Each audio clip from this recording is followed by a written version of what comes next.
Hola, buenas tardes. Estamos aquí de nuevo en las charlas de investigación en el INA, la serie de pláticas que el Sindicato Nacional de Profesores de Investigación Científica y Docencia echó a andar con el objetivo de dar a conocer qué es lo que hacen sus investigadores, cómo se vincula este quehacer con la sociedad y con la protección, investigación, conservación del patrimonio y de los bienes culturales, y con el objetivo también de dar a conocer cómo se han visto afectadas estas investigaciones por el paulatino recorte presupuestal de que han sido objetos, particularmente en este sexenio. Soy María Gracia Castillo, integrante de la Asociación de Profesores e Investigadores Jubilados del INA. Atrás del sellito morado está Daniel Ruiz Cancino, secretario de organización de nuestro comité ejecutivo, y en esta ocasión nos va a compartir toda su sabiduría Ana Fabiola, bueno, no toda, un cachito nada más de lo que hace, Ana Fabiola Guzmán. Ella es bióloga y maestra en ciencias por el Instituto Politécnico Nacional y doctora en biología evolutiva y biodiversidad por la Universidad Autónoma de Madrid. Es profesora investigadora en el Laboratorio de Arqueozoología del Instituto Nacional de Antropología e Historia y profesora de la Escuela Nacional de Ciencias Biológicas del Instituto Politécnico Nacional. Ana Fabiola es bióloga y maestra en ciencias por el Instituto Politécnico Nacional y doctora en biología evolutiva y biodiversidad por la Universidad Autónoma de Madrid. Profesora investigadora del Laboratorio de Arqueozoología del Instituto Nacional de Antropología e Historia y profesora de la Escuela Nacional de Ciencias Biológicas del Instituto Politécnico Nacional. Ha sido coordinadora del Laboratorio de Arqueozoología en 2004 y 2007 y jefa del mismo de 2011 a 2016. Es curadora de las colecciones arqueozoológicas y de referencia desde 2004. Se ha enfocado al estudio de los vertebrados en lo general, recientes, arqueológicos y fósiles, y a los peces en particular, con énfasis en la arqueoictiología y en megafauna fósil del Cuaternario. De esa actividad ha resultado la presentación de 33 conferencias y 68 ponencias, la publicación de 5 libros y 72 trabajos en revistas nacionales e internacionales y en capítulos de libro, la elaboración de 85 informes técnicos, la impartición de 63 cursos de 9 asignaturas diferentes y la dirección de 10 tesis de licenciatura, y ha elaborado los programas de los cursos de paleontología, geología y manejo de colecciones en el Instituto Politécnico Nacional. Respecto a los materiales arqueológicos, ha analizado restos de fauna de diferentes localidades prehispánicas del país como Chalco, Templo Mayor, Teotihuacán, Villa Ahumada, región Tepehuanes, Ajolotero, Indeco, Atlzayanca y Cañada de la Virgen, y también ha estudiado restos coloniales y más modernos como el Corocó, Justo Sierra y Mercado de Monterrey. En esta ocasión, Fabiola nos hablará sobre el aporte de los estudios arqueoictiológicos en México a la etnozoología del pasado. Fabiola, cuéntanos. Pues muchas gracias por su invitación a presentar qué es lo que hacemos en el estudio de los restos arqueológicos de peces aquí en México. Voy a decirles dónde trabajo físicamente, porque aunque es un área muy antigua dentro de Mina, pues tenemos compañeros que desconocen, pues que cuentan con laboratorios en el Instituto Nacional de Antropología e Historia. Entonces estamos en Moneda 16, en donde antes era la escuela de antropología. Y aquí, bueno, tenemos que el laboratorio, en él residen 5 investigadores actualmente, todos biólogos, y que, bueno, tenemos entre nosotros cierta especialización, aunque en principio pues abordamos a todos los grupos. Y bueno, la arqueozoología, la definición más sencilla que han dado diferentes investigadores es que es la disciplina que se encarga de estudiar los restos de fauna encontrados en contextos arqueológicos. Mucha gente se queda nada más así, con que nada más me van a dar un inventario, pero no, hay un propósito, como el de cualquier estudio de material de otra índole, ¿no? La lítica por algo se estudia, la cerámica por algo se estudia, y en nuestro caso, el propósito va a ser coadyuvar a reconstruir el comportamiento humano y el entorno ambiental en que se desarrollaron las antiguas culturas humanas, además de ampliar el conocimiento sobre el recurso mismo en el pasado, sobre las especies, ¿no?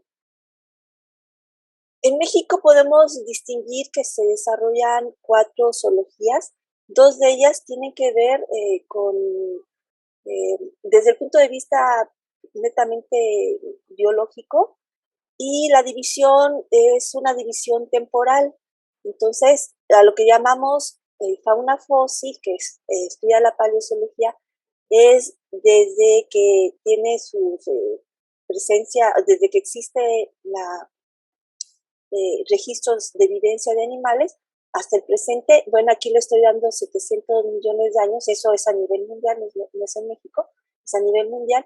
Y bueno, el límite es el fin del Pleistoceno, que ocurrió hace 11.700 años antes del presente. Y la zoología, que es la fauna reciente, entonces es lo que cubre todo el Holoceno, de 11.700 hasta la fecha actual. Ahí tiene 2012, vamos a ponerle 2021.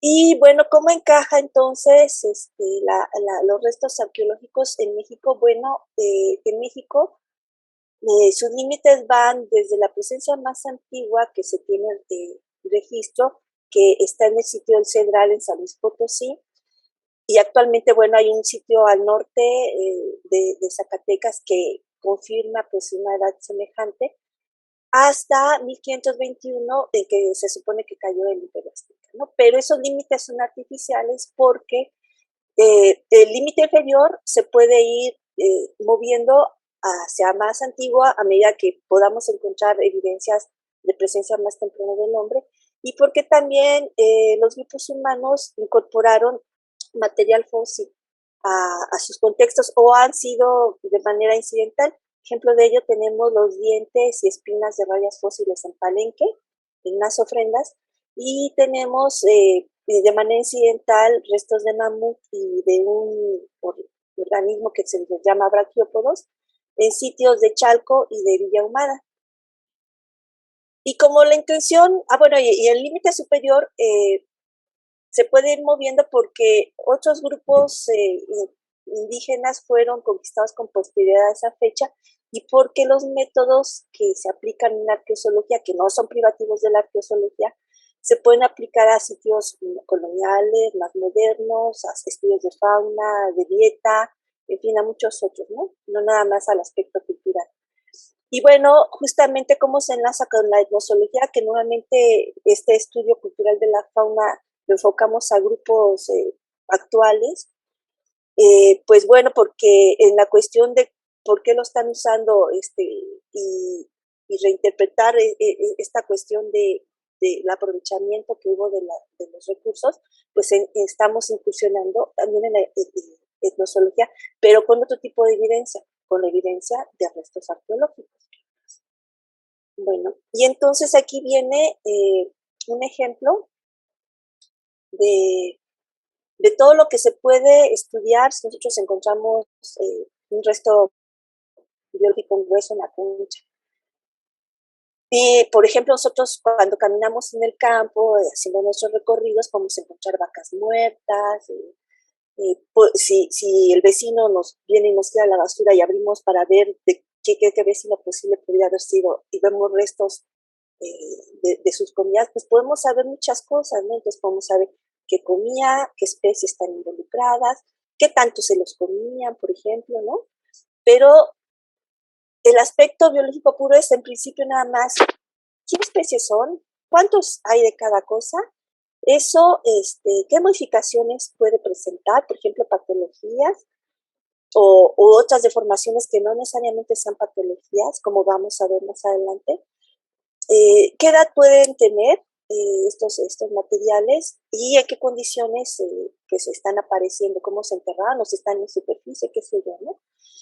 Y aquí yo les muestro, les trato de ilustrar todo esto a través de un sitio paleontológico que excavaron en Colima, Ángeles Solay y Pedro Francisco Sánchez Nava. Entonces, aquí vemos, pues, está todo esta cama de fósiles, como decían, en tiempos más antiguos, y pues están allí, entonces hay que ver qué hay, qué nos dicen, ¿no? En principio, antes de cualquier otra suposición, qué nos quieren decir por sí mismos, ¿no? Y bueno, pues obtenemos ese tipo de información, ahí vemos que tenemos restos de 4 organismos de diferente talla, y ya después con lo que sabemos de las especies, aquí a través del nombre científico, nosotros vamos a acceder a un montón de otra información y un colega nos comentaba mucho que el nombre científico era la llave de acceso a mucha información. Entonces, podemos tener información de tipo ecológica, de tipo de distribución, de otras propiedades que tengan. Entonces, estos son proboscidios y los proboscidios modernos sabemos que tienen dimorfismo sexual. Entonces, aquí ese dimorfismo se refleja en las tallas y aquí pues nosotros podemos aplicar ese conocimiento de las especies modernas hacia las especies fósiles. Estos que están acá serían los machos y acá estas son las hembras, porque todos son adultos, todos tienen las epífisis fusionadas con las diáfisis, entonces no hay lugar a duda de que pues, son adultos, ¿no? Entonces, ese tipo de diferencias. ¿Y qué pasa cuando nosotros recuperamos todos estos restos en un contexto cultural, el que sea? Bueno, pues tenemos que podemos ver si hubo preferencias por alguna especie, a dónde se podían estar dirigiendo para abastecerse, cómo los modificaron para hacer ese aprovechamiento, si hubo desplazamiento. Normalmente ese es lo que más evidencia deja en un hueso. Si había una variación en la talla y si esa variación a qué se debe. En las fases tempranas de domesticación, por ejemplo, se ha observado que un primer efecto es que aumentan de talla, ya después pues, empieza a haber otro tipo de variación por selección, pero eso es algo que puede ser indicativo. Entonces, podemos sacar un montón de información. Y la arqueología, que no es más que el estudio de los restos de peces encontrados en contextos arqueológicos, es un medio más para entender el conocimiento y el uso del ambiente y de los peces y de los grupos humanos en el pasado. Entonces incorporamos mucha información biológica, mucha información recuperada del contexto arqueológico, de lo que haya disponible para los grupos culturales, porque no en todos los grupos hay registro de esa información. Entre más antiguo sea el grupo, pues vamos a depender más de evidencias materiales que a medida que es más reciente, ¿no? Van a dejar otro tipo de evidencia, a lo mejor tradiciones orales o escritos, qué sé yo, ¿no? Y bueno, pues entonces la idea es emplear la mayor cantidad de herramientas que estén disponibles. Y bueno, cuando se empezó a estudiar esto en el Instituto Nacional de Antropología e Historia, ocurre porque, bueno, los peces no eran un grupo que fuera muy notable en los estudios de la prehistoria. Este laboratorio nace como laboratorio de arqueología, entonces lo que van recuperando es megafauna y entre la megafauna va saliendo restos de peces, pero esos peces se canalizan a especialistas que no están dentro del instituto. Y bueno, pues cuando observamos que ellos mismos están encontrando dificultad para resolver estas cuestiones porque los peces no es un grupo que tradicionalmente se estudia su osteología para hacer taxonomía o inventarios o algo así, pues están en la misma dificultad que el personal de Lima. Entonces, pues se decide abordar el estudio ya de manera más formal en el instituto y dentro de las primeras acciones que se hace fue hacer un estado del arte. Entonces, en ese estado del arte se preguntó cuatro cosas, ¿no? ¿Qué especies hay y dónde están? ¿Qué se ha estudiado sobre esos peces? ¿Qué tipo se les ha de uso se les dio en el pasado y cuáles son las limitantes para poder hacer más eficiente su estudio. Y bueno, parte de la respuesta de una de las limitantes son estos apéndices, dónde están las colecciones osteológicas que nos van a ayudar y qué literatura osteológica tenemos disponible. Entonces, resulta que bueno, y hay otras limitantes, ¿no? Cómo han excavado, si lo han hecho adecuadamente, que los huesos que se recuperan estén bien conservados o lo mejor conservados posible, y de eso que se conserva, sí tiene rasgos que le llaman los biólogos de carácter taxonómico, porque son los que nos definen bien el grupo al que pertenece, o solamente podemos decir, pues sí, es vertebrado, pero no puedo decirte cuál, ¿no? Y que haya información producida, ¿no? Pero aquello que nos incumbe de manera formal es el poder tener las herramientas para poder hacer las identificaciones, ¿no? Y resulta que esto es un círculo vicioso, ¿no? Porque la gente luego no se anima a estudiar porque no existen las herramientas y las herramientas no pueden crearse si no hay expertos que lo hagan. Entonces, pues se decidió pues empezar a forjar, pues a complementar ese círculo y pues a la par de la formación de bibliotecas y colecciones ir adentrándonos en el conocimiento osteológico para poder ser más eficientes, ¿no? Entonces, de uno de los apéndices, en ese entonces, pues había 4 sitios en donde podíamos consultar material osteológico, y ya en tiempos más recientes tenemos otros más en donde se vienen incorporando material moderno de referencia, pues para poder tener este marco, ¿no? Que contrastar nuestro material arqueológico. Entonces, pues nosotros como biólogos salimos a colectar y fue muy interesante porque hay un grupo internacional que se denomina el Grupo de Trabajo de Restos de Peces del Consejo Internacional de Arqueología. Y justamente nace por ahí de los años 80 porque lo que se están topando con las mismas dificultades que nosotros, ¿no? Hay que promover este tipo de estudios y vamos a reunirnos para ir dialogando cómo hacerlo y ir consiguiendo las herramientas y todo ello. Y entonces la mayoría de ellos son arqueólogos y cuando en el año 2006, si no mal recuerdo, hicimos el congreso de ese grupo en México, los llevamos a pescar y entonces había un colega polaco que decía que era la primera vez que el grupo de peces pescaba, ¿no? Porque pues para ellos no era lo usual, ellos lo que hacen usualmente es ir a mercados locales y conseguir, ¿no? Entonces, pues aquí nos ven pescando, esto fue en colaboración con la Universidad Autónoma de Nayarit, nos prestaron su equipo para poder realizar este trabajo post-congreso. Y bueno, también vamos directo con los pescadores y estamos observando qué obtienen y también vamos pues a los restaurantes, ¿no? A ver cómo están procesando los materiales. ¿Por qué vamos a las localidades y no, por ejemplo, vamos al mercado de la Central de Abastos, que sí hemos ido cuando no nos ha quedado de otra, ¿no? Cuando no salen las especies que requerimos y vamos a ver si ahí aparece, ¿no? Porque lo que se trata de obtener son ejemplares lo más cercano a la época de muerte para tener ese control que posteriormente podrá ser usado con otros propósitos, pero empezamos a ver las fechas de muerte con bastante precisión, ¿no? Y bueno, parte de lo que se busca es que tengamos ejemplares de diferentes tallas y de diferentes sexos. Entonces, aquí tenemos estos organismos, que es un macho y una hembra, de unos godeiros, que es una familia endémica de México. La subfamilia es endémica de México, esta subfamilia, Godeine, y son de las pocas familias que tienen viviparidad a nivel mundial. Son un grupo muy interesante, ¿no? Biológicamente.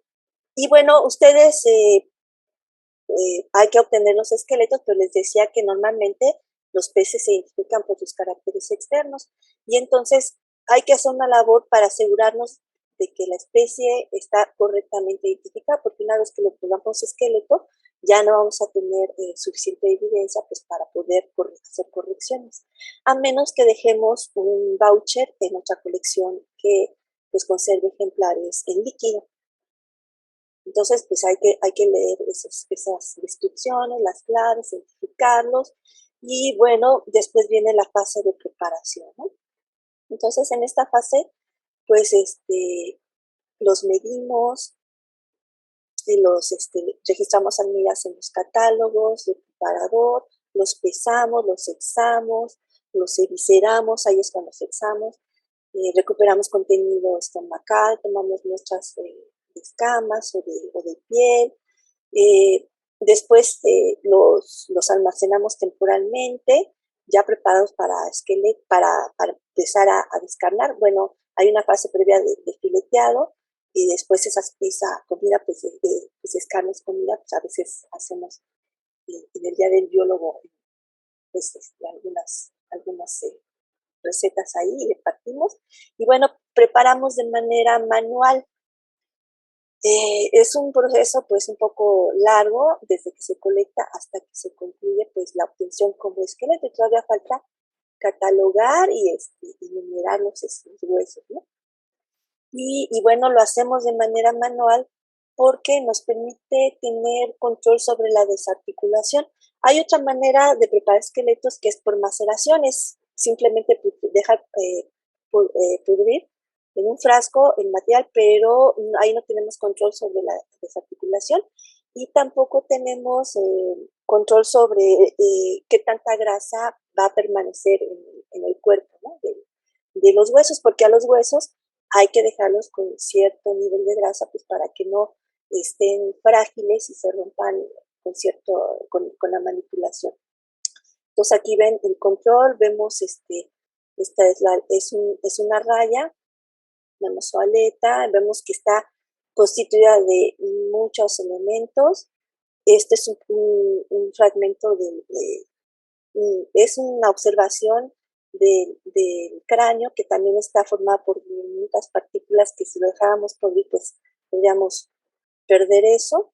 Esta es una muestra de piel, aquí está, y parte de la muestra pues hemos obtenido estos dentículos dérmicos, y esto es parte de dientes que desprendimos de la boca, ¿no? Algunos se quedaron en posición y otros están allí. ¿Y por qué todo eso? Bueno, aquí tenemos diferentes ejemplares, ya como se ven, algunos con niveles más o menos altos de desarticulación, otros no tan desarticulados. Esta es otra preparación que es con derméstidos, e incluso podemos ver que se mantienen los dientes de posición aquí. Y esta es otra técnica que es la transparentación, sobre todo cuando estamos trabajando con restos de organismos muy pequeños.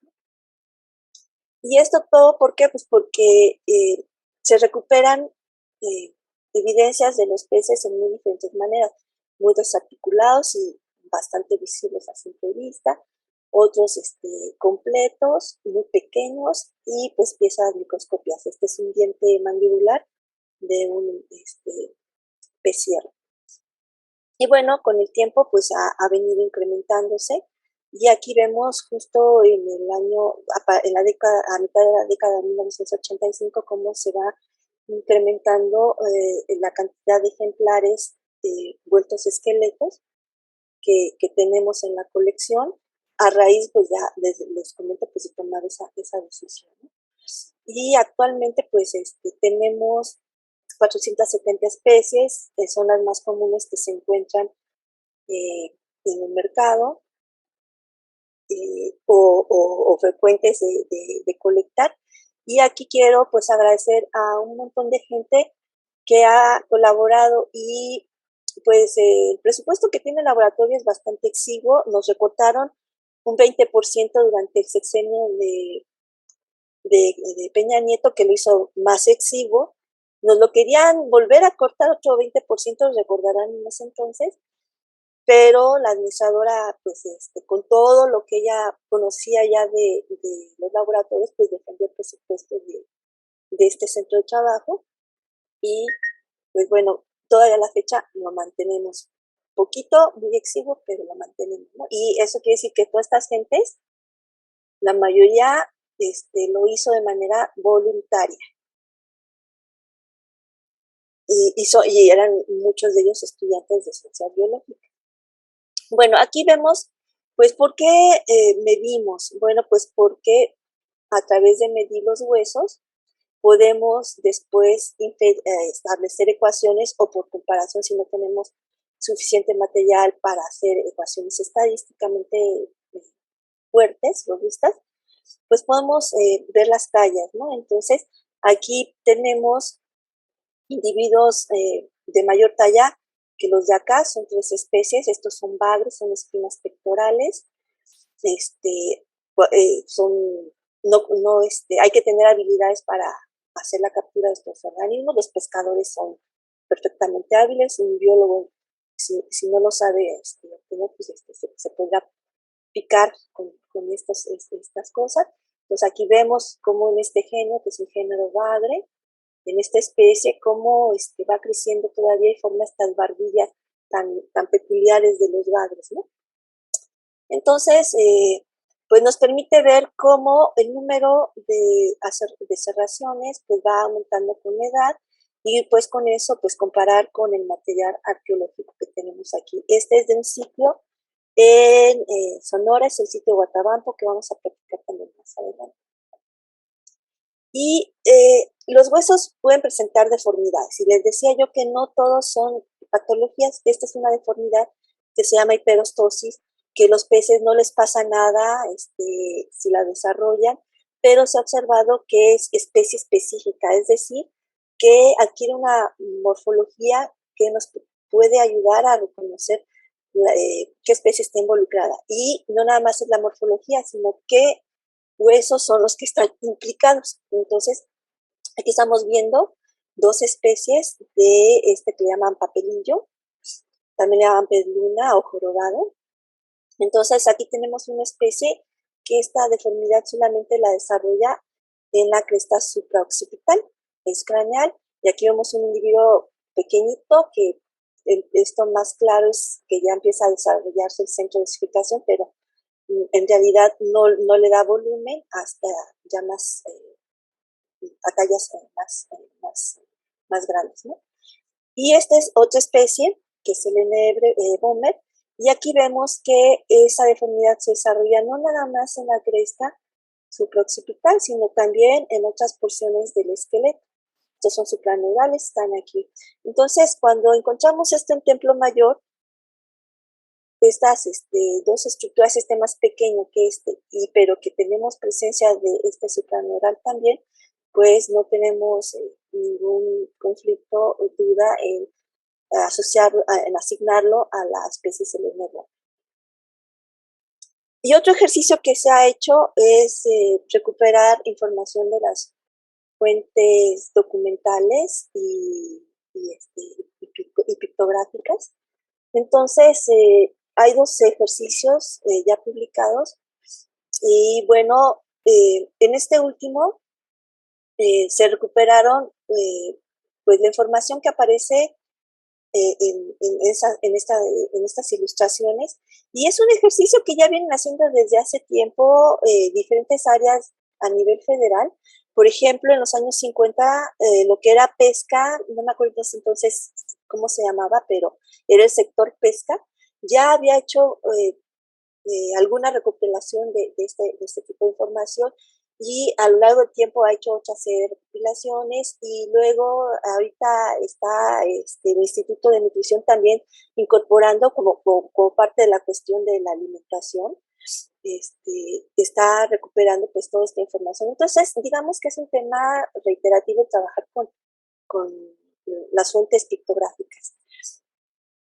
Y bueno, cada vez se adicionan más. Por ejemplo, este es un hallazgo reciente, está tomado de un trabajo de Leonardo López Luján, y pues vemos aquí al pez diodo, ¿no? Aquí está esferita con sus espinas, pues aquí está el pez diodo.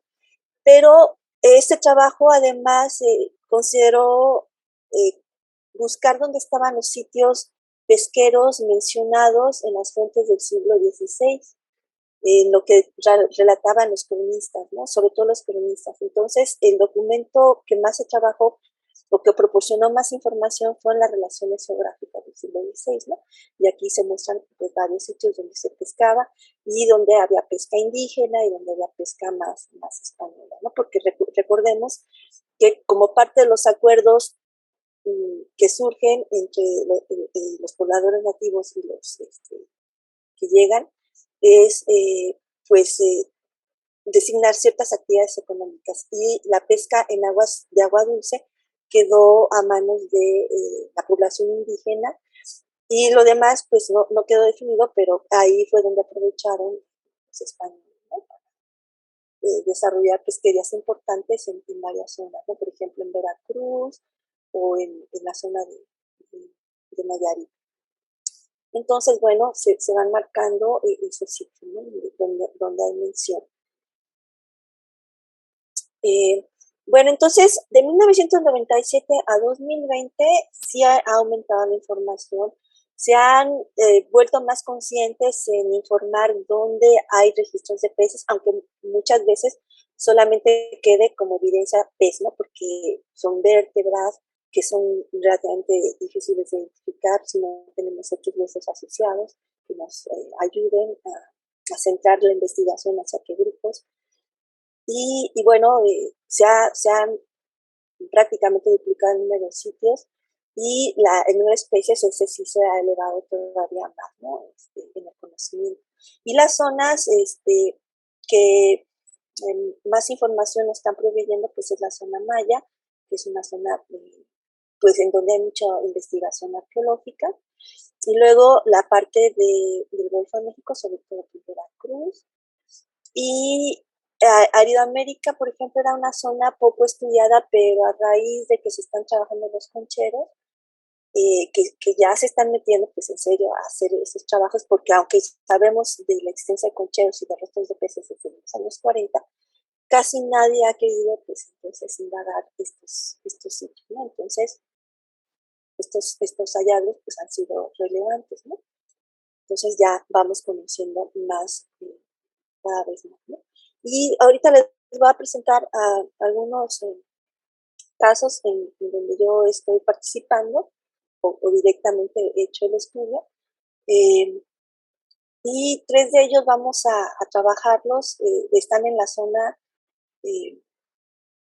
del occidente. Y esta zona es interesante porque es una zona donde confluyen diferentes corrientes de agua que sabemos que hay peces que en esta corriente cálida pueden ascender. De hecho, hay registros ahora que ha habido casos de niños de especies que no, no se establecen, nada más es el registro de algunos ejemplares que fueron llevados acá por la corriente, pero que no se establecen propiamente, pues porque no pueden continuar la reproducción o no hayan condiciones idóneas. En fin, el caso es que ya no progresa como población, pero sí vemos esto, ¿no? Y por ejemplo, yo conocía especies, como había trabajado sobre todo de aquí para acá, pues conocía de oídas a ciertas especies y solamente ya que trabajé en esta zona, pues encontré pues esas otras especies que mencionaba, ¿no? Y que ocasionalmente pues llegan a ascender. Entonces, es una zona de corrientes que no es fija, sino dinámica, y a veces es más frío, a veces esta zona fría desciende o esta zona cálida desciende. Entonces, muestra cierta complejidad que es interesante desde el punto de vista biológico y antropológico. Y ahí, por ejemplo, lo que más hemos estudiado son sitios abiertos, y en esos sitios abiertos, sujetos al intemperismo, a muchas acciones que pueden destruirlo, normalmente el nivel de identificación es muy bajo, de entre un 10 y un 20%. Entonces, ahorita estamos revisando con una tesista que está en La Paz, el sitio de Nada Muertos que excavó Aruni con Alfonso Rosales. Entonces, ahí, pues ellos excavaron varios pozos, hicieron una pirámide invertida y se sirvió de manera gruesa para recuperar los materiales. Fue un rescate y bueno, pues se están pues todavía continuando los estudios, pero de entre los resultados que ya hay es que hay 14 especies y bueno, aquí nos pasa mucho que la gente luego cree que pues no vamos a poder resolver la cuestión, sobre todo los biólogos, ¿no? Dicen que pues pues va a ser muy difícil porque pues las vértebras para todos parecen iguales. También a mí me parecen en muchas ocasiones todas iguales. Y pues va a estar muy maltratado, no vas a saber, entonces como que no le prestan atención. Y luego la otra cuestión es decir, pues va a ser especies que están allí, ¿no? O sea, no hay ningún caso, pues que hagas el estudio, pues porque va a ser lo que está aquí enfrente. No, la ciencia no es así, la ciencia tiene que demostrarlo, ¿no? Entonces, este sitio sí está en una playa arenosa, pero tiene bajos rocosos y estos bajos rocosos pues propician arrecifes que, que se llaman arrecifes no rocosos y hay grupos, la mayoría de ellos, pues que sí nos indican que estaban pues ahí en la localidad, pero resultaron la presencia muy interesante de grupos pelágicos que además son migratorios. Entonces tenemos la familia Steophoridea, todavía no sabemos bien si es un pez vela o es un pez espada, y lo que sí sabemos es que hay un barrilete. Y normalmente para capturar estos organismos pues salen con sus barcas, con sus anzuelos, y entonces les llamó mucho la atención, ¿no? Precisamente que en esos sitios aparecían, porque también la visión que tienen es que son grupos muy, muy primitivos, ¿no? Muy primitivos, casi, casi que no saben hacer nada. No, no, ahí lo que estamos defendiendo es que a falta de tecnología tenían ingenio, o una tecnología súper desarrollada. La tecnología que desarrollaron era suficiente que les permitía hacer estas extracciones, ¿no? Y bueno, también se pueden obtener, si se ponen redes, sobre todo cuando está circulando la migración. Esto es muy conocido, sobre todo para la pesca del atún en épocas también muy, muy antiguas, en la zona de Gibraltar. Entonces, es una zona muy estrecha, se ponen redes y ahí están todos, ¿no? Entonces, pues, se la estaban ingeniando y estaban sacando pues, material, ¿no? Y bueno, aquí sobre todo estamos partiendo de estructuras diagnósticas, el material está sumamente dañado, está costando trabajo, pero gracias a la hiperostosis que desarrolla la especie Ultimus lineatus, no estamos teniendo problemas para reconocerlo arqueológicamente y además reconocer que son tallas bastante más grandes que las que ahorita se están sacando, se están pescando. Y bueno, pues aquí tenemos al pez vela, que es a través de esa estructura que estamos pudiendo conocer. Y bueno, dado que además la hiperostosis le da una dureza mayor a estos restos, pues a lo mejor esto está sesgando que estemos viendo pues un mayor número de restos de este grupo, ¿no? No necesariamente que fuera lo que más pescaban, aunque en inicio pues es una propuesta, pero esa mayor conservación que le da la hiperostosis puede estar sesgando. Entonces vemos Ultimus lineatus en todos los niveles que se excavaron y bueno, aquí vemos los periodos en que de manera gruesa reconocen los arqueólogos en que se pueden dividir temporalmente, pero estamos pues viendo esto. Vemos un dominio hacia las partes más profundas de pocas especies y algunas que no estamos entendiendo por qué están allí, que serían todos estos peces globos, ¿no? Que estaban sacando. Estos peces tienen propiedades tóxicas, ¿no? Entonces, eso los está llamando la atención porque están allí, ¿no? Pero, pues, el barrilete está en todos lados. Ahora, el problema que todavía hay que tratar de dilucidar es qué está pasando en la zona respecto a este pez que se supone que es migratorio, ¿no? Es migratorio, pero ¿qué está pasando? ¿Qué estaba pasando hace 8.000 años, hace 6.000 años, ¿no? Y a lo mejor eso lo vamos a poder resolver por estudios de estroncios, ¿no?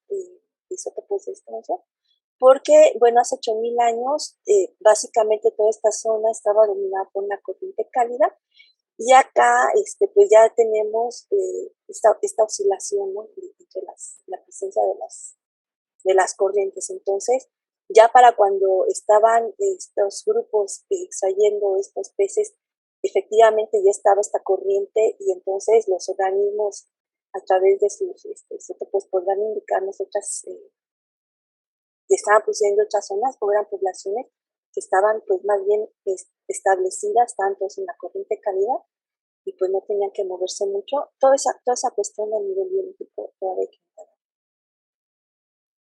Y bueno, pues esto es un poco de lo que les comentaba, de que pues tenían ingenio. Esto es lo que mencionan para California. Este es un grabado de Brie y desafortunadamente no dice qué área de América está representando, ¿no? Pero podemos imaginar, y aquí tenemos un cetáceo, ¿no? Entonces podemos imaginar que podría ser California, porque junto a los restos de peces que hay en la zona, están saltando delfines.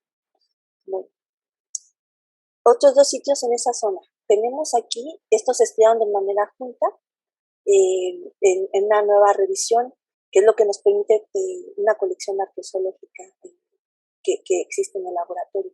Entonces tenemos este sitio fue estudiado y sus resultados fueron publicados en los años 80, pero bueno, había limitantes en cuanto a herramientas y dado que ya habíamos construido una mejor herramienta, pues decidimos volver a revisar para ver si todo estaba, pues se podía hacer alguna contribución adicional. Entonces, este sitio corresponde a una temporalidad entre 700 y 900 después de Cristo. Se supone que hay evidencias de que en esos años hubo cambios ambientales que motivaron migraciones humanas. Son sitios abiertos, excavan grandes superficies y lo que encuentran a nivel arqueológico de evidencia es que este sitio antes estaba más cercano a la costa, ¿no? Y ahorita está ya más interior. Y aquí se identificaron 30 diferentes grupos de peces, 4.200 restos, el 25% identifica un poquito más de grupo, ¿no? Y el otro sitio ya es del posclásico, está metido en las marismas nacionales, en Nayarit, y ahí se supone que ya el ambiente nos tendría que estar diciendo pues que son, no debe haber, la fauna no debiese de reflejar un cambio ambiental, ¿no? Entonces, vean, se excavaron muy poquitos metros, salieron por muchas menos especies y menos restos. Eso no quiere decir que hayan comido menos peces, simplemente es el área de muestreo.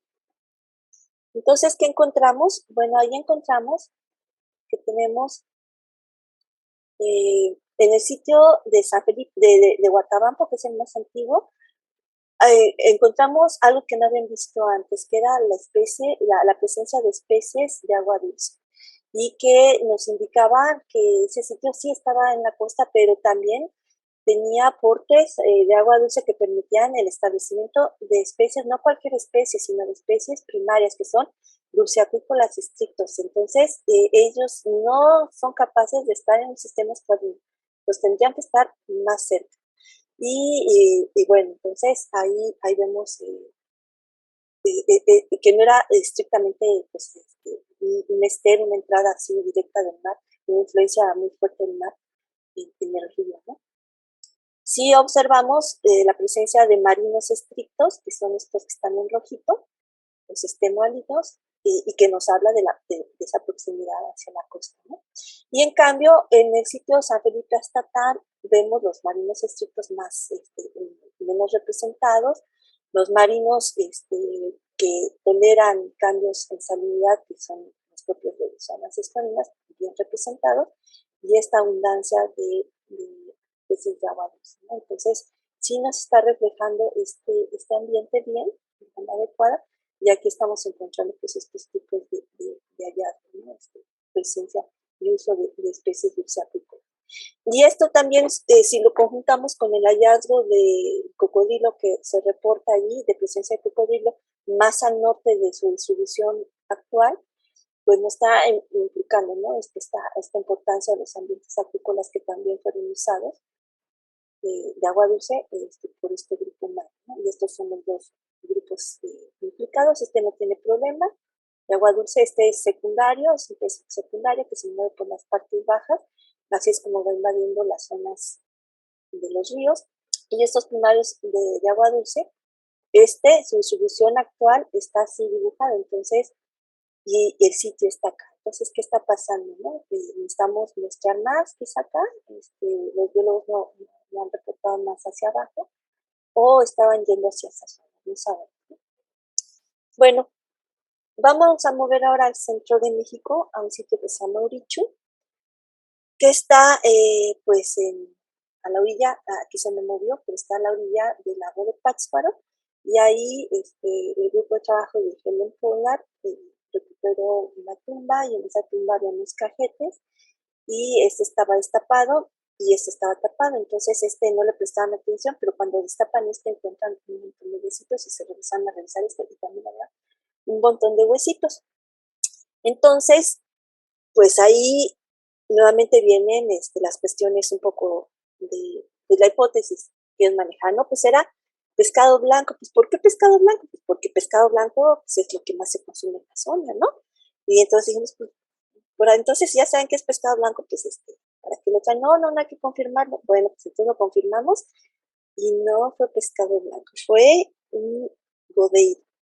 Estos grupos vivíparos, una coloración pues grisecita, parduzca, no alcanzan los individuos tallas tan grandes como el pescado blanco, pero pues ahí se defienden, ¿no? Entonces, pues ahí viene una primera lectura, ¿no? De lo que se esperaría. Y bueno, al revisar qué tipo de región corporal está presente por los restos, encontramos que los peces estaban en realidad completos y además conservaban las camas y además estaba el contenido estomacal conservado, entonces estaban enteritos, los pusieron ahí.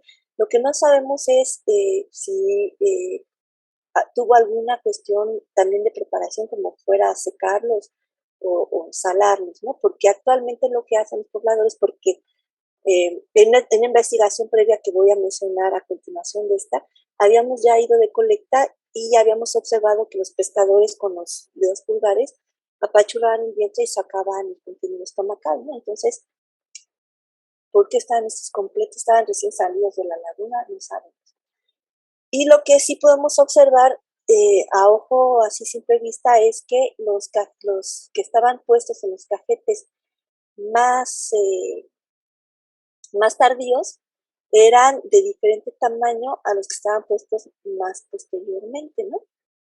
Entonces, pues teníamos esta cantidad de individuos, esto era lo que habíamos observado de diferencia, lo medimos, efectivamente había diferencias significativas, pero eso lo tradujimos a tallas, porque así el tamaño de hueso no nos quería decir gran cosa. Entonces, tuvimos que calcular una ecuación para obtener la talla estimada y sacar sus intervalos y ver que no se solaparan, ¿no? Y efectivamente el solapamiento es pequeño. Y aquí lo que no sabemos es por qué decidieron poner diferentes tamaños. No sabemos si es porque el tirante del agua cambió, porque entre mayor la profundidad que haya, los peces pueden desarrollar mayores tallas. Si ustedes ponen un pez o un conjunto de peces en una pecera y ponen 10 peces ahí, van a ver que crecen a cierta talla. Pero si ponen 100 peces de esa misma especie, van a ver que van a crecer muy poquito, ¿no? Entonces, esas cuestiones en los peces son muy plásticas, son muy variables y no sabemos si pudo haber sido una cuestión ambiental o que hayan decidido poner aquí, por ejemplo, machos y acá hembras, porque los machos suelen ser un poco más pequeños en estos tipos de familias, ¿no? De peces. Entonces ahí quedan cuestiones pendientes que con los restos mismos así no vamos a poder solucionar, ¿no?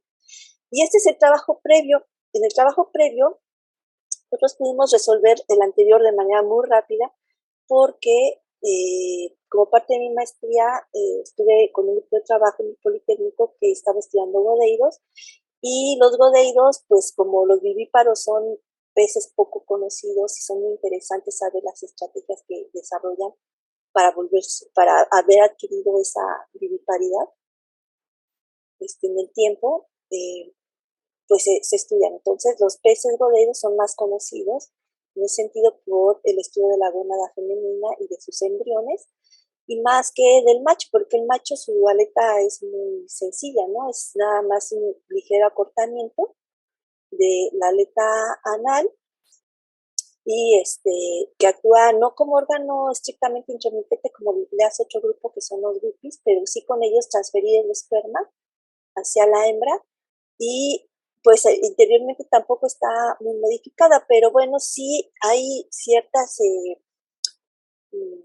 cambios a nivel de especie que permiten reconocer eh, ese patrón morfológico, y si nosotros tenemos organismos fósiles como es que es el godeiro más antiguo que se conoce de esta familia y que está en México, en esta localidad Santa Rosa, bueno, pues entonces eso vuelve importante. Y a nosotros lo que nos interesaba era ver cuál era la variabilidad. Entonces habíamos ido justamente a Pátzcuaro, incluso antes de que yo perteneciera a Lina, habíamos ido al Pátzcuaro, habíamos colectado un montón de peces, de diferentes especies, y habíamos preparado esqueletos, habíamos transparentado, y eso fue lo que nos permitió, ¿no?, resolver.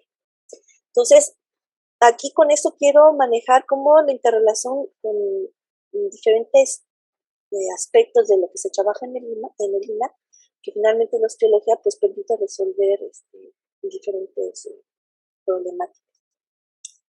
Ahora me voy a mover hacia el Templo Mayor.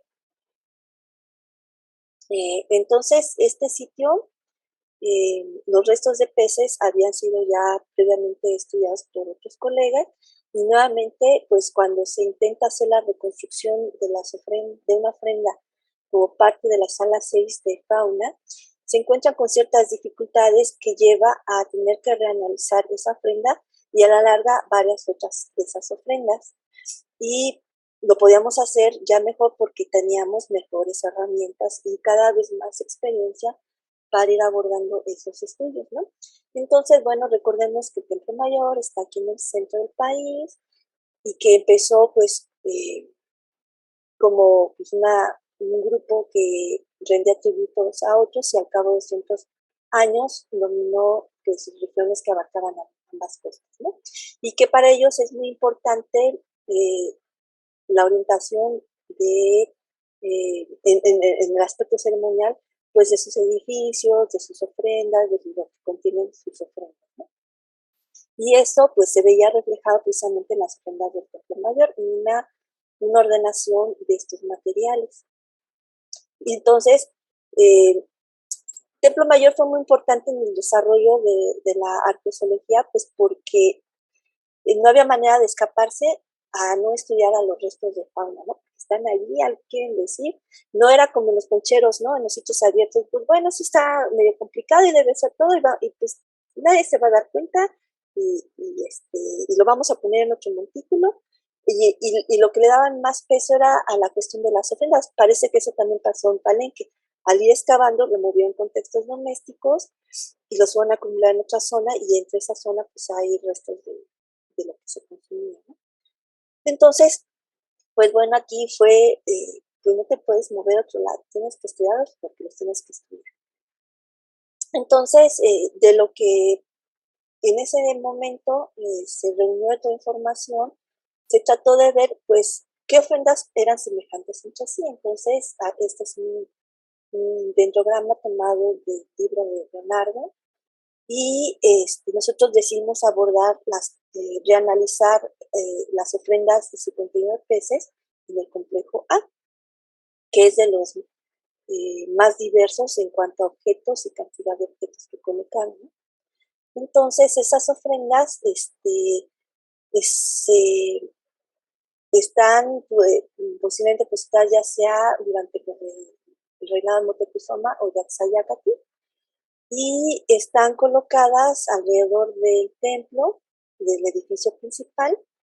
Vean cómo están colocadas algunas de ellas en posición opuesta, y eso llevó a proponer que, y además algunas de ellas a nivel macro, objetos macros, eran muy semejantes. Entonces llevó a proponer a Leonardo que eran ofrendas que podían ser iguales, ¿no? Tener el mismo contenido, las que estaban opuestas.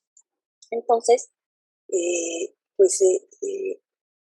estas son las ofrendas que están dedicadas a Huitzilopochtli, estas a Tlaloc, estas son las del eje intermedio, y unas fueron colocadas en el relleno constructivo, otras están en cistas y están en el piso, y otras están en cistas pero debajo de la plataforma directamente del Templo Mayor. Y entonces, bueno, pues dijimos, pues es un buen ejercicio para tratar de resolver lo más que se pueda resolver según los huesos, ¿no? Entonces, pues vamos a ver qué pusieron, cuánto pusieron, qué tallas tenían, si tenían marcas, qué información ecológica y geográfica nos ayuda a entender mejor qué era lo que estaban haciendo para poder obtener el área de captura y entonces comparar las ofrendas y validarlo con las fuentes históricas, ¿no? Y para poder hacer el análisis comparativo usamos descriptores ecológicos. Entonces, sí encontramos diferencias entre los primeros estudios y estos nuevos.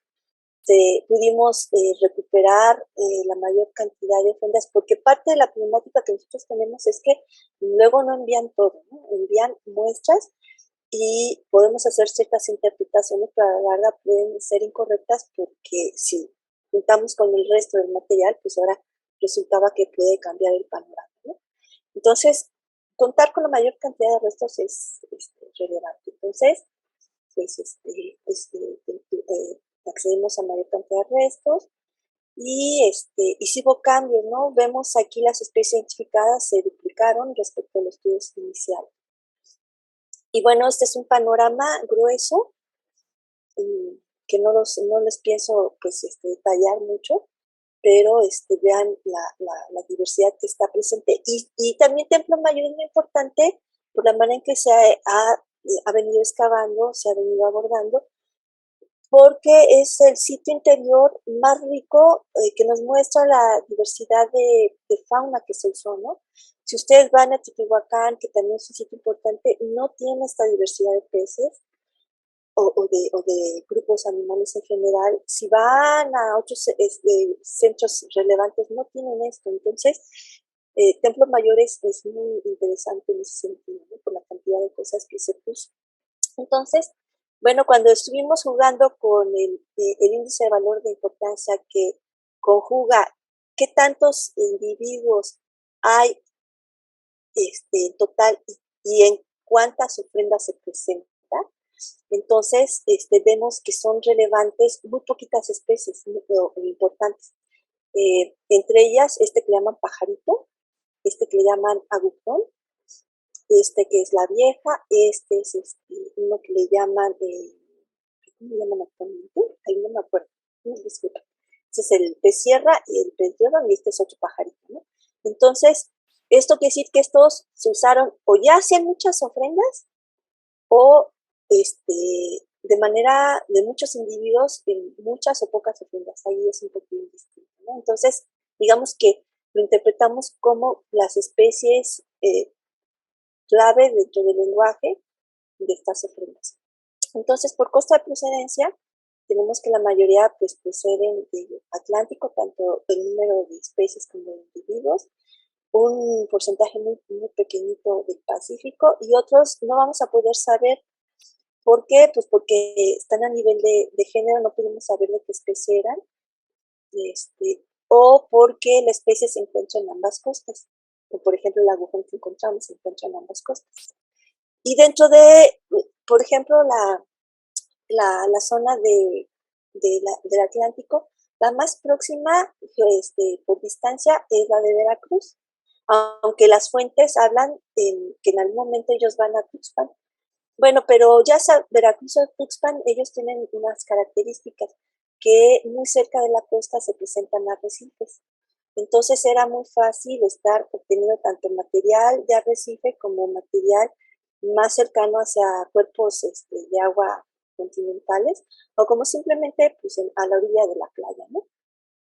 Entonces, y en cuanto a su preparación, pues observamos cortes en diferentes huesos que sobre todo nos estaban indicando que habían sido cortados a estos niveles, ¿no? Y si a eso le sumamos que esos grupos no encontramos la columna vertebral o el resto de la columna vertebral, nos da indicios de una preparación taxidérmica. Y hay grupos en donde sí se recuperaron también las escamas, ¿no? Entonces, pues ahí están. Y entonces para ellos era muy importante o que aparentaran estar preparados, que aparentaran estar completos con esa preparación taxonómica o que realmente estuvieran completos. Y de otros grupos nada más se pusieron partes corporales, ¿no? Y eso pues para varias ofrendas. Y esto pues entonces el querer que parecieran que estuvieran completos quizá tenga que ver como razón de depositar esas especies por su coloración. Y aquí tenemos varios peces que tienen estas bandas que atraviesan la cabeza y que no sabemos si puedan estarse vinculando pues con algún dios, ¿no? Quizá pues con su advocación. Y bueno, cuando hicimos la cuestión comparativa, vemos que tenemos la cuestión de pues una mayor riqueza o diversidad de especies y de cantidades de especies depositadas en las ofrendas que están ya sea el Tlaloc, que dedican a Tlaloc o el Huitzilopochtli, y muy poquitas en la zona de, del eje intermedio, ¿no? Y bueno, esto lo podíamos corroborar, no nada más viendo con estas gráficas, también lo corroboramos con índices, no les voy a dar el detalle, está la publicación, pero vean pues de todas las herramientas que se estuvieron usando, herramientas estadísticas, y pues aquí vemos cómo se agruparon. Y esto fue relevante porque en realidad usando algunos coeficientes de presencia-ausencia, nada más de ver si está la especie presente o está ausente en estas ofrendas, pues nos arrojan que solamente las ofrendas del eje intermedio o que fueron colocadas en rellenos son parecidas en su contenido, ¿no? O sea, las que están dispuestas en ejes así opuestos, al menos con respecto a los peces, no se observa ese patrón de simetría. Bueno, y bueno, con respecto al estudio de las fuentes, encontramos que pues son muy pobres en las fuentes mexicas en referirnos cómo estaban usando a los peces en contextos ceremoniales. Solamente tenemos pues dos menciones básicamente, y una de ellas expresamente habla del espadarte, colocándose en la garganta, y a lo mejor una vez después de que ya no se volvía útil para esa función, pues podría haber sido depositada en las ofrendas. Y aquí, pues también fue una contribución interesante el poder ya dilucidar bien qué peces están en las ofrendas, porque en Sagún hace una recopilación de los recursos que eran conocidos por los mexicas, pero él no se está moviendo de la zona centro y él relata de las diferentes, la mayor parte de los peces que él menciona son peces marinos. Entonces, ¿cómo es que llegó ese conocimiento a él si nada más estaba preguntando, pues, básicamente, pues, a gente que estaba en el centro de México?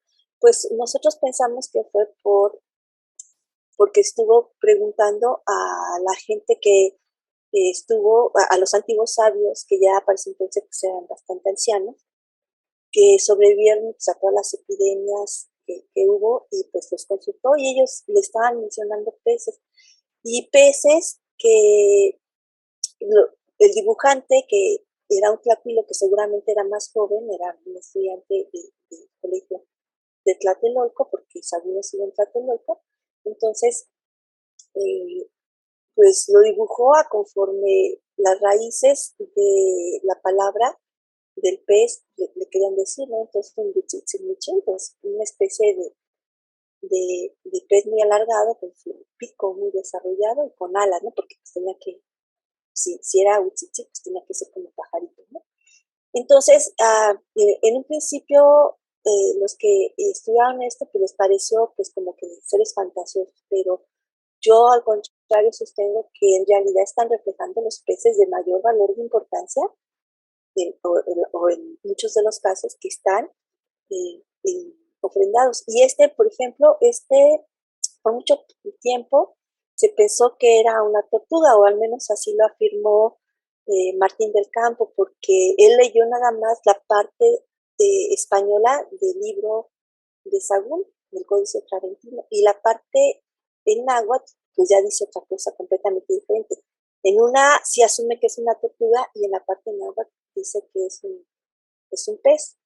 Entonces, y el pez, que puede ser un perro de la que está ofrendado, pues es ¿no? No es gallina, el chombo de mar, le dicen en el sur, en el sureste, el chombo de mar. Bueno, entonces, ¿qué conclusiones llegamos de sus conductas? Bueno, pues decidieron usar un gran número de peces marinos, descartaron a muchas especies marinas que se encuentran en los esteros, porque no vemos ahí bagres. Más adelante sí hay un registro, pero es de manera incidental. No hay corvinas, o sea, no hay mucho de lo que, no hay mojarra de la que vamos a las playas y nos dan, de eso no hay. Entonces, no quisieron que fueran de esas especies. Hay un amplio uso del 10% de las especies, y un uso menos indiscriminado de otras que pensamos que son las que van a particularizar o individualizar a la ofrenda, ¿no? Entonces sabemos que hay técnicas para manipular el cuerpo, aunque no sabemos quién lo está haciendo, si es el mexica o es quien está entregando el pescado que están solicitando, ¿no? Y bueno, voy a brincarme estas otras conclusiones porque tuvimos oportunidad de también revisar ofrendas ya depositadas en épocas posteriores. Entonces ya les mostré las del complejo A, y ahora estas son las de Tlaltecutli. Entonces, en estas de Tlaltecutli, pues aquí nos brindaba oportunidad de resolver algunas cuestiones, ¿no?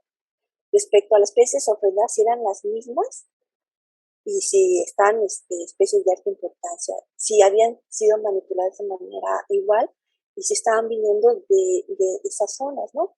Entonces, a pesar de que son ofrendas muy ricas, y ustedes ven imágenes, lo que destaca en una de ellas es muchos carnívoros, en cuanto a contenido de peces es más bien pobre, ¿no? Si compramos los 63 del total del complejo A con 18, esas pues son pobres, ¿no? Y entonces, resulta que las ofrendas de Tlaltecutli, en cuanto al número de especies y número de individuos, se comportan más como un eje bilateral, lo cual no sería de extrañar, porque justamente aquí a lo mejor está mal puesto mi dibujo, están más hacia esta posición de eje bilateral, ¿no? Creo que el eje de la vida es el que le llamo Eduardo Matos. Entonces son más semejantes a ellas, también todos los índices de diversidad ecológica nos lo confirman.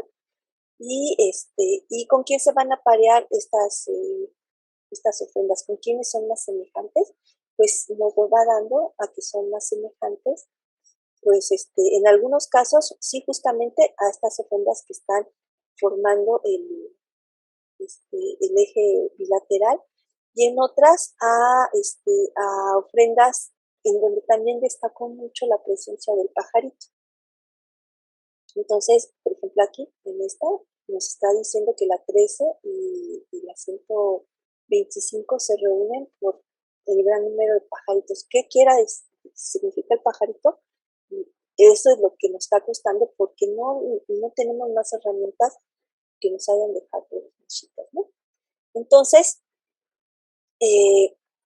respecto a las preguntas que nos hicimos, pues sí se siguieron usando especies de alta importancia. Sí esperábamos que hubiese presencia de algunos diferentes, igual que como pasó en las otras, que es la manera en que individualizamos. El manejo corporal es bastante semejante, y ¿y cuál era la otra pregunta? Y Ay, y la costa de procedencia, porque para ese entonces estamos hablando de una temporalidad en donde ya están en el Pacífico y a lo mejor veíamos más material del Pacífico y pues no, nos están indicando costa de procedencia pues, de la costa del Atlántico preferentemente, ¿no? Y bueno, asociado pues a este sitio Templo Mayor, pues están realizando rescates como parte del programa de arqueología urbana y allí nos dio oportunidad de ver cuáles eran los cambios que estaban registrándose respecto al otro sitio, porque ahora vamos a tener un contexto ya es doméstico, ya son otras personas, otra cultura, otra funcionalidad, ¿no? Y entonces, pues sí, los peces nos están mostrando eso, nos están mostrando el uso, pues, de peces de agua dulce, nos están hablando, pues, de lo que les decía, ¿no? De los bagres como alimento, del robalo, el robalo no está en el templo, del sargo no está en el templo, el huachinango no está en el templo. Y el huachinango es interesante porque el huachinango es un pez que en estado adulto es un pez de profundidad y en el templo no estamos observando peces que provengan de profundidad. Entonces nos está hablando también del uso ya de otras tecnologías para estar extrayendo a los peces, ¿no?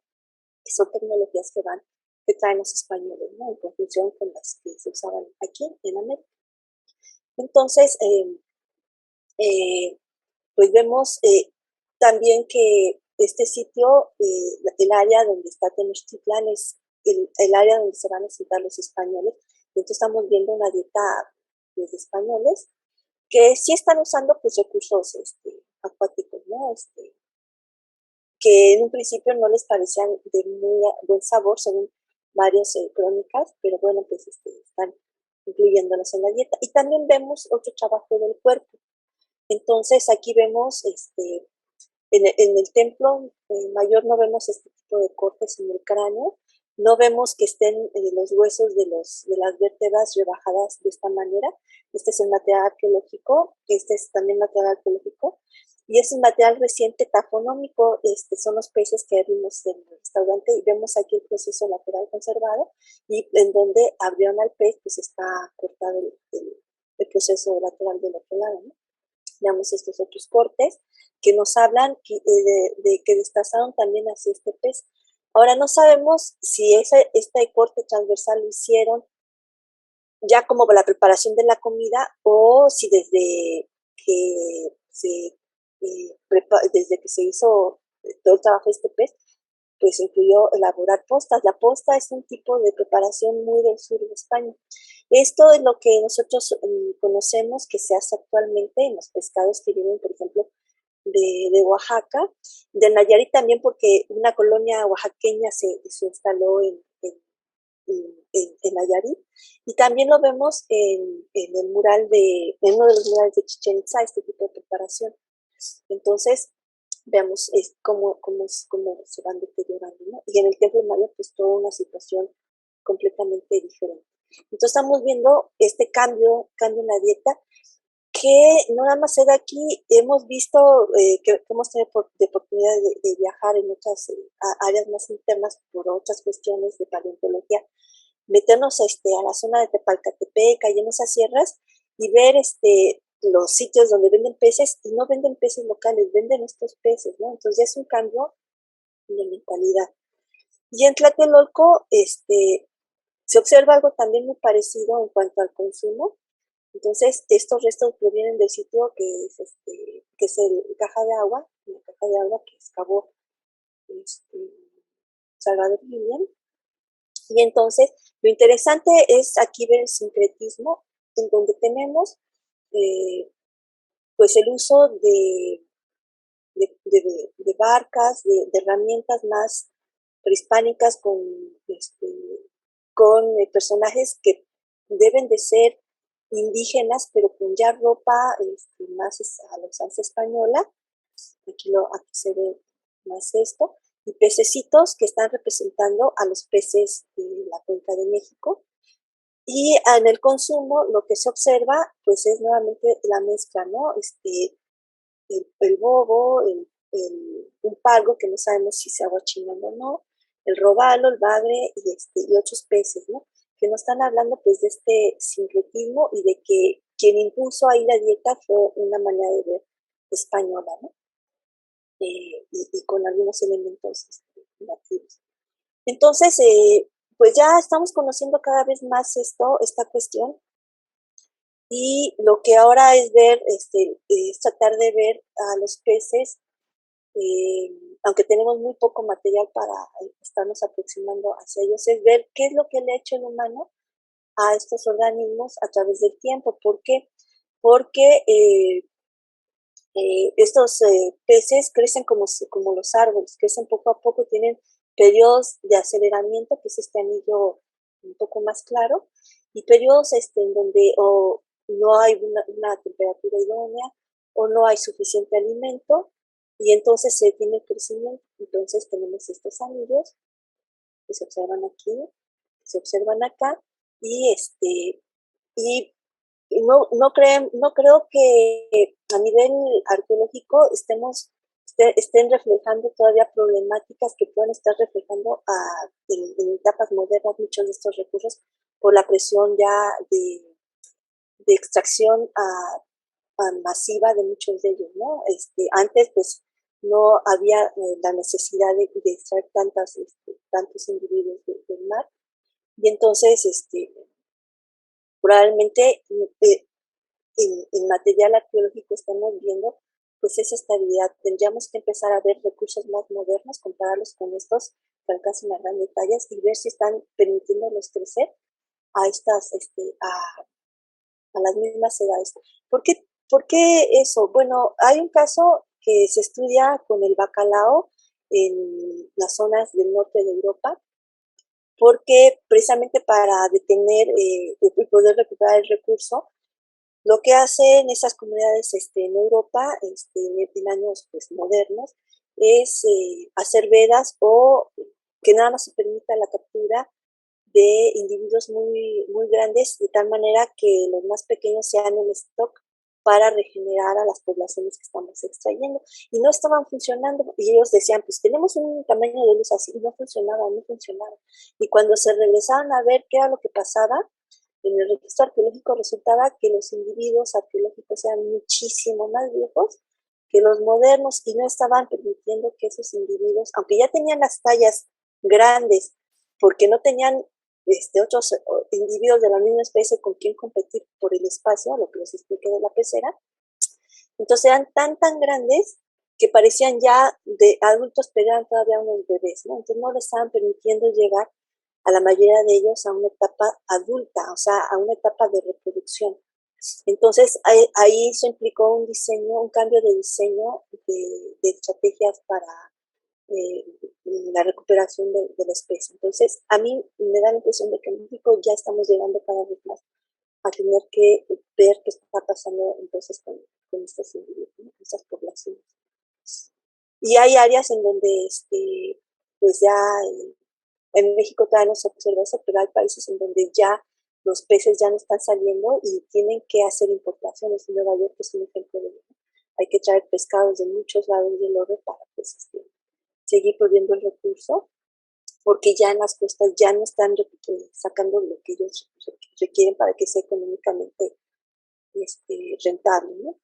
Y bueno, pues esto es parte de lo que la historia de los peces nos puede contar, y por eso yo cuando los materiales arqueológicos de peces me dicen que que como son coloniales, pues se van a disponer de otra manera, les digo, no, a mí dénmelos porque quizás 50 años esto sea lo que nos dé pie a tener a colaborar en la protección de estos recursos, ¿no? Bueno, pues muchas gracias, eso es todo lo que les quería platicar, una plática de Chan, por eso me puse en Chan. No, Fabiola, muchísimas gracias. Pues muy interesante porque realmente pues hay pocos estudios, pocas personas que estudian este tipo de cosas y me parece que es muy interesante. Y bueno, pues ojalá y esto no se vea recortado por este tipo de trabajos, no se vean más limitados por la escasez de recursos económicos que pues está afectando a toda el área de investigación del instituto. Y bueno, pues sin más por el momento, nos despedimos y los esperamos el próximo jueves en Jueves de Investigación en el INA. Muchas gracias, Fabiola. Gracias. Hasta luego.